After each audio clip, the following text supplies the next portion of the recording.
Welcome to An Apple a Day, a podcast, a resource, a community. Share your experiences and learn from others as we overcome barriers and learn to live a happy, healthy life with a disability. Welcome to the community. Here's your host, Jimmy Apple. Welcome to another episode of An Apple a Day. I'm your host, Jimmy Apple. But today you're not getting a full episode. Today you're only getting a bit, a bite, a slice of the apple. That's right. I just want to let you know what's coming up this Friday. This Friday's episode is a full episode. You're not going to want to miss it. But before we start, let me remind you, An Apple a Day is brought to you by www.famousapple.com. Famousapple.com is the home site for this podcast. So if you get a minute, go over there, check it out. How you making out, my friends? How you feeling? You feeling better than you did yesterday? You feeling stronger? That's good. Can't ask for better than that. How you handling this coronavirus stuff? It's terrible. I tell you what, I'm up here in New York, and my whole state is under quarantine. So we're stuck in our houses.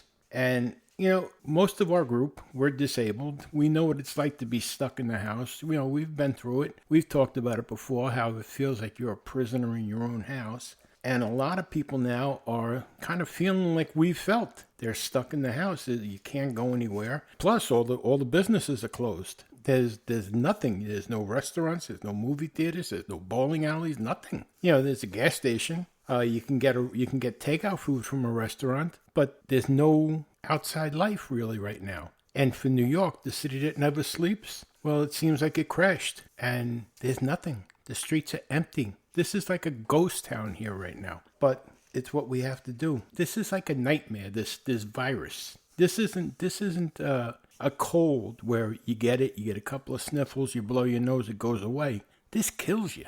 And especially for us, the disabled, our immune systems are compromised in many cases. We're taking medication, so it throws us into flux with this virus and what it has. We're on the endangered list with this virus, and it's scary. This is like a nightmare that we can't wake up from. But you know what? Things can always be worse.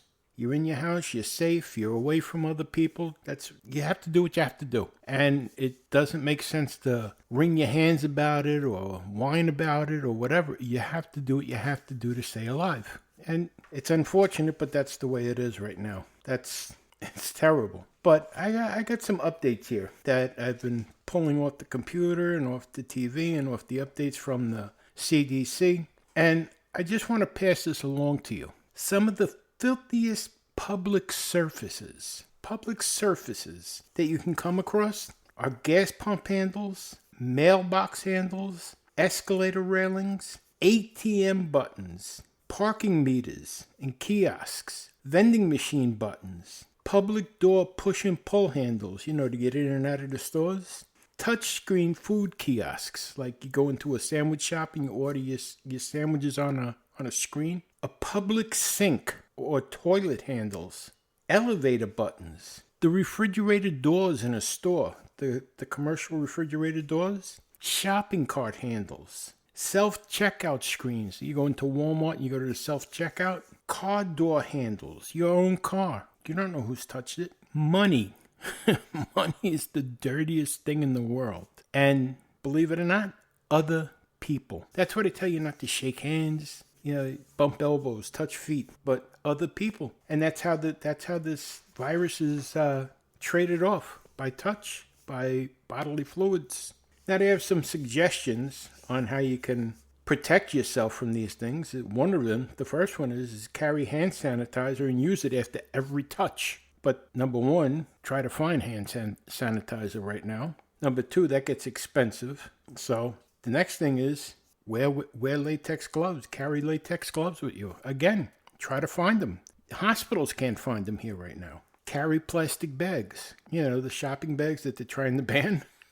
Carry them around with you. Use them, throw them out. Put them over your hand, open the door, throw them out. Get sandwich bags. Again, it can get expensive, but I'd rather pay the extra money for the sandwich bags and pull the door open with that than have to worry about getting this virus. Jesus.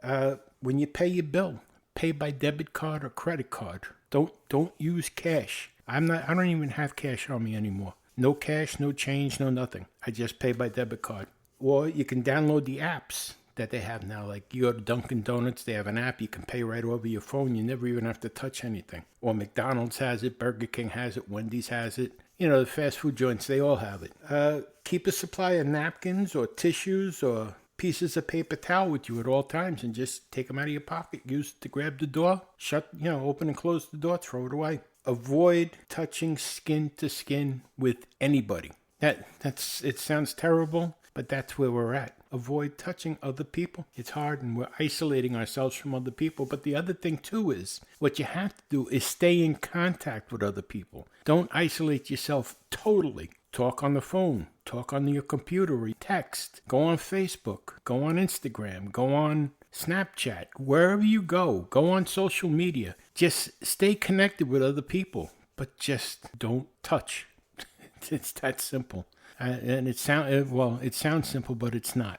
But don't isolate yourself altogether. We need social isolation, we need physical isolation. We don't need social. Physical isolation, but be social. Don't isolate yourselves completely from everybody else, because that can bring on depression and a whole bunch of other problems that we don't need.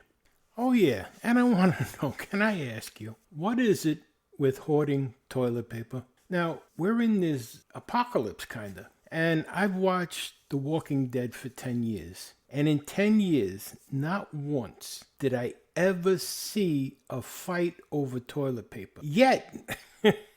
Yet, I turned on the news last week and there was brawls in the aisles of supermarkets over toilet paper. Is there something I don't know about this? I mean, I'm isolated. I'm quarantined in my house, but I don't see a need for like 120 rolls of toilet paper. I don't understand it.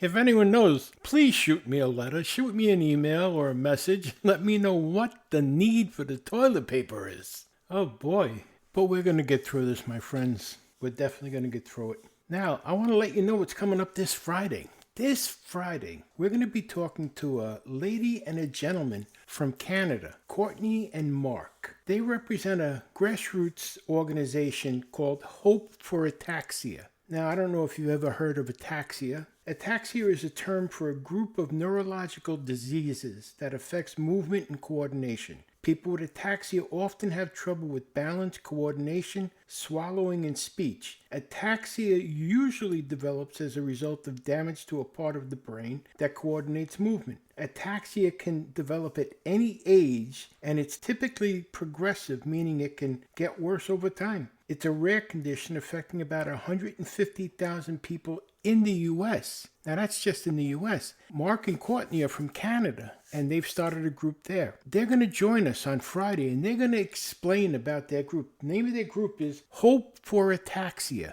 Now, I hope you're going to join us because they're going to explain this, and I find it interesting. I've done some research on it, but they're the ones in the know. They're going to explain this, and I think you're going to be blown away by it, actually. But if you want to find out something before Friday, you can go over and take a look at their Facebook page at facebook.com/Hope for Ataxia. Now, there's a lot going on that Facebook page. There's a lot of conversations, a lot of people. I didn't realize how widespread this disease is, and it affects a lot of people. Like it says, more than 150,000 people in the U.S. alone. So join us on Friday and get the scoop from Mark and Courtney on ataxia and find out what their group is doing to try and find a cure for this. I think you're going to find it very interesting. Okay? So make sure you're here Friday, and I'll talk to you then. And remember, things can always be worse, no matter what. Even right now, with this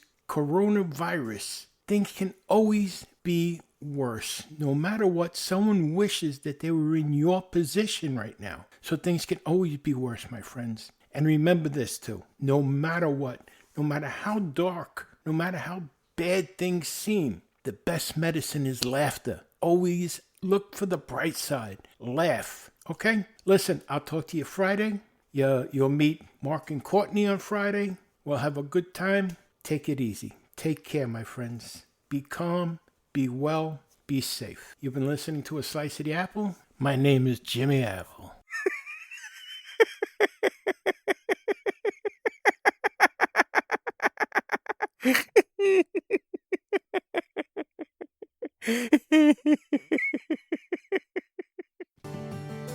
Thanks for listening to An Apple a Day with Jimmy Apple, your gateway to a happy, healthy life. Join our community at www.famousapple.com. See you next time.